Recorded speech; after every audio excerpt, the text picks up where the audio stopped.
students took it upon themselves to create this beautiful project. And when they were done, they wanted to give it to someone special, and they chose us. I'm here today to give 1,000 paper cranes to the seniors and really just show our gratitude towards what they've been through this past year. Frankly, I was blown away by it all. It's been a really hard year for our seniors. There's no secret that it's been a hard year for seniors, but it's also been a hard year for students, trying to navigate working remotely. To think that students took the time, in addition to everything else they were trying to do this year to be successful, and thought, what could I do for someone else, was really, really meaningful. So 1,000 paper cranes is actually like a Japanese myth that if you fold 1,000 paper cranes, a wish will become granted to you. And it really became popularized after this story about a young girl who had leukemia in Japan after she was exposed to Hiroshima. And she started to fold 1,000 paper cranes to try and cure herself. Unfortunately, she didn't finish, but her classmates finished it for her. And then it started to just be when someone's sick or when someone's not feeling the best, you help fold 1,000 paper cranes for them to try to help them out in a hard place and a hard time. The most beautiful part to me about the meaning of paper cranes is how tedious and time-consuming it is just to create one little crane. It consists of several folds, and it does take some practice to master the skill of creating the paper cranes. So being able to do this 1,000 times, it really shows dedication and meaning and compassion in creating these 1,000 cranes.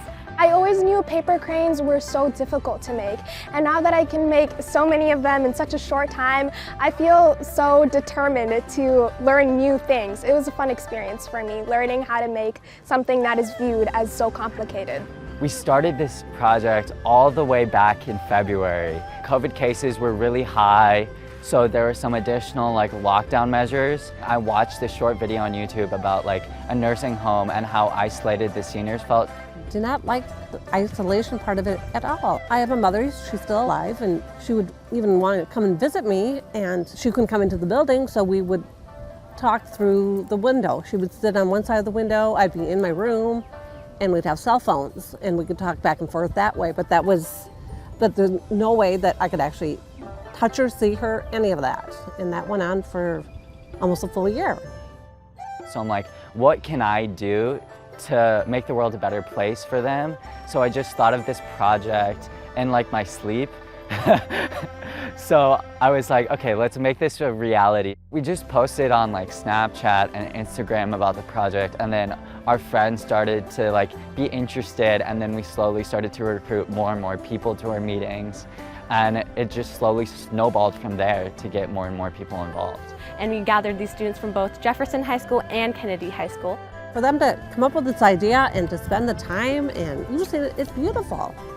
But a lot of time and effort went into that. And it's so impressive. Seeing seniors' smiles and happiness, we didn't only give away a gift, but we also received a gift in seeing other people's happiness today. And it was so great seeing everybody be mesmerized by the mobiles and the paper cranes that we have worked so hard on. I think during COVID, it's really easy to be selfish. It's really easy to think about yourself and not really consider how other people are struggling through this time. And I hope this serves as an example to think about other people and maybe step outside of your shoes once in a while. As I watched this project today unfold and think about young people and seniors together and having these folks come over and do this project for us, I couldn't help but think, if this is an indication of our future, I think we're in really good hands.